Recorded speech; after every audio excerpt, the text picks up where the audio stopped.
Welcome to another episode of Kurdistan This Week, where we bring you the latest in the Kurdistan region from NRT Studios in Somani.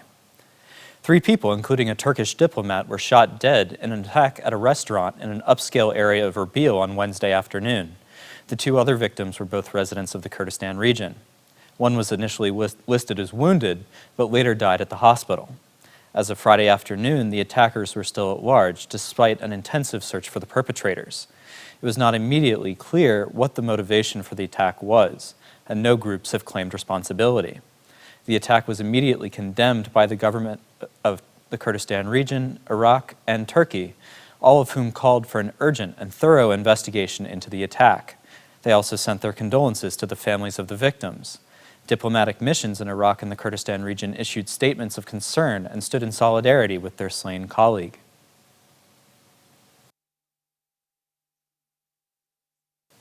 The Kurdistan Regional Government Council of Ministers held its first official meeting on Monday and issued a statement with several directives designed to improve government efficiency and fight corruption. The government tasked each minister with developing a policy agenda within 30 days, which will then be reviewed by the cabinet. In terms of streamlining government service provision, employees should have a set work schedule and not leave or perform outside work during those times, the statement said. Additionally, employees were warned against leaking sensitive information and told that taking bribes would be treated harshly. Ministers are also required to divulge their property holdings and financial interests to the Integrity Commission. On Wednesday, Prime Minister Masroor Barzani made his first official trip in that capacity to Baghdad, where he met with President Barham Saleh, Prime Minister Adel Abdel Mahdi, and Speaker Mohammed al-Halbusi for talks on oil security in the disputed areas.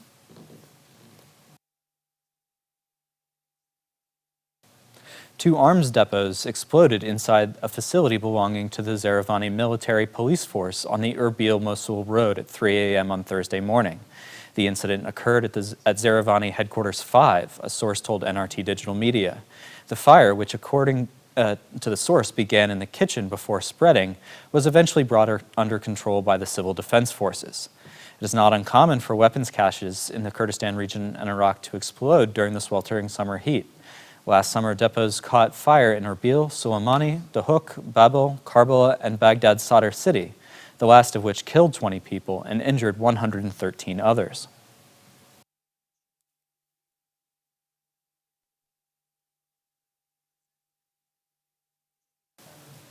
The Kurdistan Journalists Syndicate announced that it had recorded 27 serious incidents involving violations against a total of 63 journalists in the Kurdistan region during the first 6 months of 2019. During a press conference on Monday, the syndicate said that this represented a decrease over the same period last year. There were 25 cases of apprehension, 20 cases of preventing coverage, and 12 journalists who were attacked and abused. 2 journalists were beaten, and 4 others were forced to fill out statements that they would give up their jobs. NRT journalists were frequently a target of the security forces, with 14 of the cases involving the channel's staff.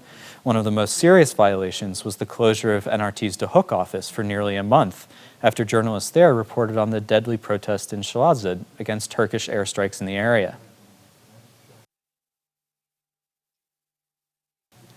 Professor Farhad Pirbal was arrested in Erbil on Sunday on suspicion of setting fire to a library. The Wafi House Library caught fire before dawn on Sunday. Pirbal then released a video of the fire on Facebook, which he said he was responsible for. In a separate post, Pirbal also claimed that the arson was in response to alleged copyright infringement. The director of the library, Soran Aziz, said that he had previously warned the Asaish about threats Pirbal had made, but his concerns had been dismissed. Wafi House Library was built in 2010 and housed more than 5,000 books. Aziz said most of them were burned and many others were soaked with water when the fire was being brought under control.